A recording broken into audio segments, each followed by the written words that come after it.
শুরুতেই জানিয়ে দিব, রাশিয়ার তেল কেনার জন্য চীনকে শাস্তি দেওয়ার পরিকল্পনা নেই ট্রাম্প। এখন জানিয়ে দিব, বাংলাদেশের চাকরির বাজারে হাহাকার। তারপর জানিয়ে দিব, ভিসার সংস্কারের ঘোষণা দিল কুয়েত। এবং সর্বশেষ জানিয়ে দিব, 10 মোটরসাইকেল নিয়ে রেস, প্রাণ গেল 2 বন্ধুর। রাশিয়ার তেল কেনার জন্য চীনকে শাস্তি দেওয়ার পরিকল্পনা নেই ট্রাম্প। রাশিয়ার কাছ থেকে তেল কেনার জন্য চীনের বিরুদ্ধে শাস্তিমূলক ব্যবস্থা হিসেবে অতিরিক্ত শুল্ক আরোপের কোনো পরিকল্পনা আপাতত নেই বলে জানিয়েছেন মার্কিন প্রেসিডেন্ট ডোনাল্ড ট্রাম্প। স্থানীয় সময় শুক্রবার ফক্স নিউজকে দেওয়া এক সাক্ষাৎকারে তিনি একথা বলেন।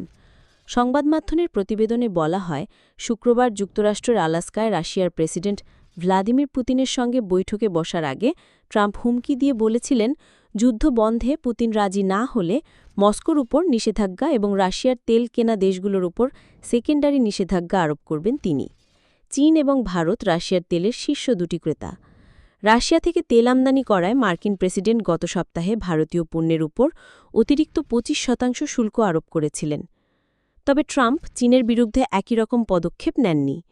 শুক্রবার ফক্স নিউজের শন হ্যানিটি ট্রাম্পের কাছে জানতে চেয়েছিলেন যে আলাস্কায় তিনি এবং পুতিন সরাসরি বৈঠকে বসে ইউক্রেন যুদ্ধ বন্ধে কোনো চুক্তি করতে ব্যর্থ হওয়ার পরে বেজিংয়ের বিরুদ্ধে এই ধরনের পদক্ষেপ নেওয়ার কথা এখন বিবেচনা করছেন কিনা।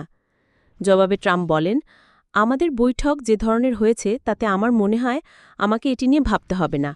আমাকে হয়তো 2 সপ্তাহ বা 3 সপ্তাহের মধ্যে এটি নিয়ে ভাবতে হবে, কিন্তু আমাদের এখনই এটি নিয়ে ভাবতে হবে না।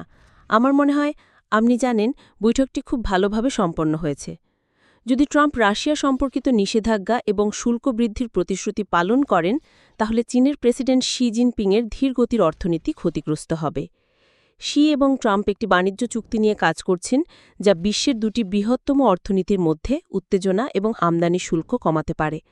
কিন্তু ট্রাম্প যদি শাস্তিমূলক ব্যবস্থা গ্রহণ করেন, তাহলে রাশিয়ার বাইরে চীনই হতে পারে সবচেয়ে বড় লক্ষ্যবস্তু। বাংলাদেশে চাকরির বাজারে হাহাকার। কর্মসংস্থানের জন্য হওয়া ছাত্র জনতার আন্দোলনে সরকার পতন হলেও পরিবর্তন আসেনি চাকরির বাজারে।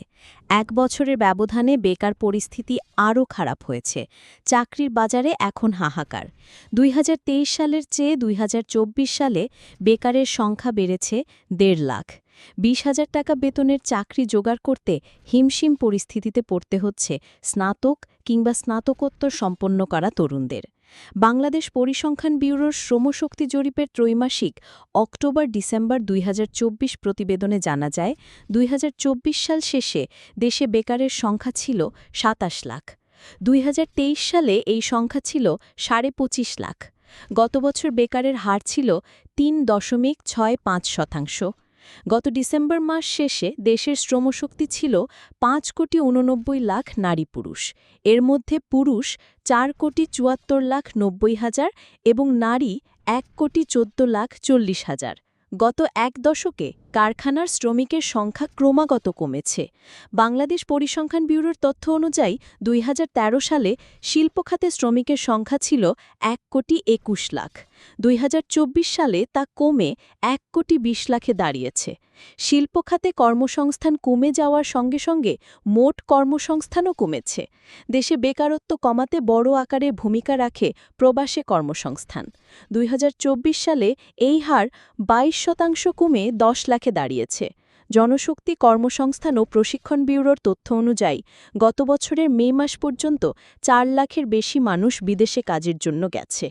ঢাকা বিশ্ববিদ্যালয়ের গণযোগাযোগ ও সাংবাদিকতা বিভাগের শিক্ষার্থী কাঞ্জুল কারাম কৌশিক বাংলাদেশ প্রতিদিনকে বলেন, আমরা দেখি যে বিশ্ববিদ্যালয় পড়ুয়া শিক্ষার্থীরা যখন আড্ডা দিতে বসে, তখন একটি প্রশ্নে এসে প্রায় সবাই আটকে যায়।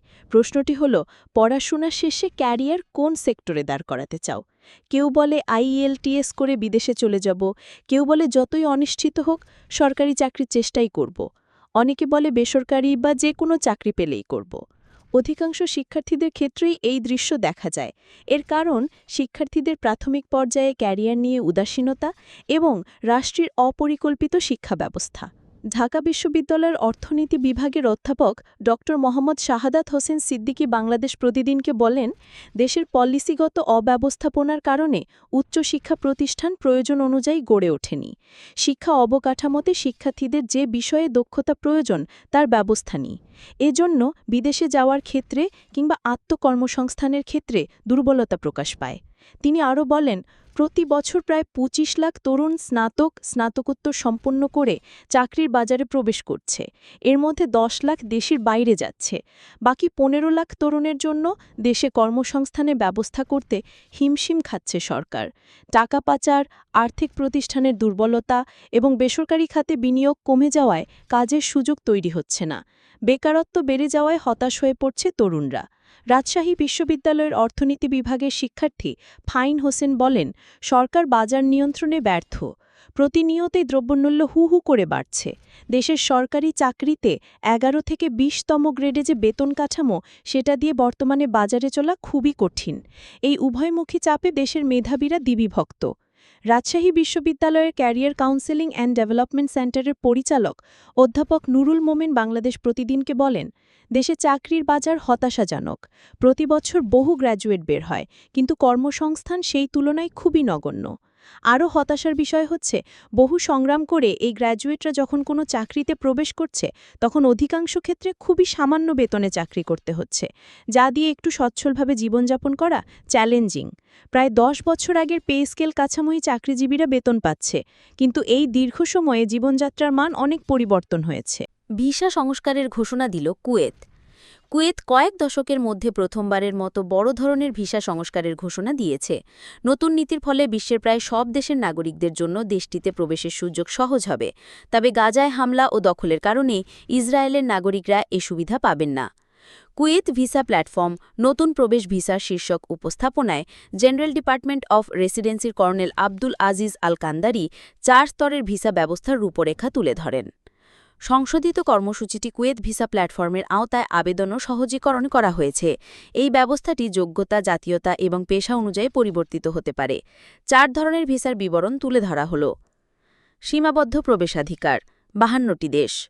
যুক্তরাষ্ট্র, যুক্তরাজ্য, ইইউ বা শেনজেন রাজ্যের জাপান এবং অস্ট্রেলিয়ার পাসপোর্টধারীরা ৬ মাসের পাসপোর্ট বৈধতার বাইরে অতিরিক্ত প্রয়োজনীয়তা ছাড়াই ভিসা পেতে পারেন। জিসিসির বাসিন্দা এবং পেশাদাররা, উপসাগরীয় সহযোগিতা পরিষদের দেশগুলোর বাসিন্দারা এবং দেশগুলোর আর্থিক সচ্ছলতা সম্পন্ন পেশাদাররা বৈধ বসবাসের প্রমাণ দেখাতে পারলে এবং পাসপোর্টের প্রয়োজনীয়তা পূরণ করলে ভিসা পাবেন। আর্থিক সচ্ছলতা রুট বাস্তবায়ন মুলতুবি।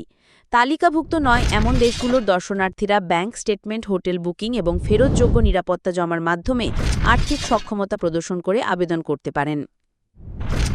ইভেন্ট নির্দিষ্ট ভিসা। আন্তর্জাতিক সম্মেলন এবং স্থানীয় ইভেন্টগুলোর জন্য কেস বাই কেস সামঞ্জস্য করে ভিসা প্রদান করা হবে। প্রবেশের বিভাগ এবং সময়কাল। পর্যটন ভিসা একক প্রবেশে ১ থেকে ৩ মাস বা একাধিক প্রবেশে ৩ থেকে ১২ মাস, প্রতি প্রবেশে ৩০ দিন থাকা যাবে। ব্যবসায়িক ভিসা একক প্রবেশে ৩০ দিন এবং একাধিক প্রবেশের জন্য ১ বছরেরও বেশি সময় নির্ধারণ করা হয়েছে। কর্নেল আল কান্দারি জোর দিয়ে বলেন, তাৎক্ষণিক এবং দীর্ঘমেয়াদী প্রভাবের পুঙ্খানুপুঙ্খ অধ্যয়ন অনুসরণ করে সমস্ত সিদ্ধান্ত নেওয়া হয়েছে। এই ব্যবস্থার লক্ষ্য জাতীয় নিরাপত্তা রক্ষার পাশাপাশি পর্যটন গন্তব্য হিসেবে কুয়েতকে সমৃদ্ধ করা। কুয়েত একমাত্র উপসাগরীয় রাষ্ট্র যেখানে ইসরায়েলিদের জন্য কূটনৈতিক সম্পর্ক বা ভ্রমণের ব্যবস্থা নেই। সংযুক্ত আরব আমিরাত এবং বাহরিনের মতো প্রতিবেশীদের বিপরীতে দেশটি ২০২০ সালের আব্রাহাম চুক্তির মাধ্যমে সম্পর্ক স্বাভাবিকও করেছিল। ১০ মোটরসাইকেল নিয়ে রেস, প্রাণ গেল ২ বন্ধুর। কুষ্টিয়ার ভেড়ামারায় নিজেদের মধ্যে মোটরসাইকেল রেস করতে গিয়ে পিকআপ ভ্যানের সঙ্গে ধাক্কা লেগে ২ বন্ধু নিহত হয়েছেন। শুক্রবার বিকাল ৫:৩০টার দিকে উপজেলার ১২ মাইল এলাকায় কুষ্টিয়া ঈশ্বরদী মহাসড়কে এই দুর্ঘটনা ঘটে। কুষ্টিয়া চৌরহাট হাইওয়ে থানার ভারপ্রাপ্ত কর্মকর্তা ওসি সৈয়দ আল মামুন এই তথ্য নিশ্চিত করেছেন। নিহতরা হলেন জেলার দৌলতপুর উপজেলার তারাগুনিয়া সর্দারপাড়া গ্রামের লিপলু হোসেনের ছেলে মাহিন হোসেন এবং একই উপজেলার মথুরাপুর গ্রামের কুরবান আলীর ছেলে সিয়াম হোসেন ২১ বছর। পুলিশ ও স্থানীয় সূত্রে জানা গেছে, ভেড়ামারা লালন শাহ সেতু থেকে প্রায় ১০টি মোটরসাইকেল নিয়ে বেশ কয়েকজন বন্ধু উচ্চগতিতে মহাসড়কে নিজেদের মধ্যে রেস করছিল। এই সময় একই সঙ্গে থাকা ২ বন্ধু মাহিন ও সিয়ামের মোটরসাইকেল ১২ মাইল এলাকায় একটি পিকআপ ভ্যানের পেছনে ধাক্কা দেয়। এতে ঘটনাস্থলেই মাহিন মারা যান। গুরুতর আহত অবস্থায় সিয়ামকে হাসপাতালে নেওয়ার পথে তারও মৃত্যু হয়। ওসি সৈয়দ আল মামুন বলেন, কোনো অভিযোগ না থাকায় নিহত ২ তরুণের মরদেহ পরিবারের কাছে হস্তান্তর করা হয়েছে।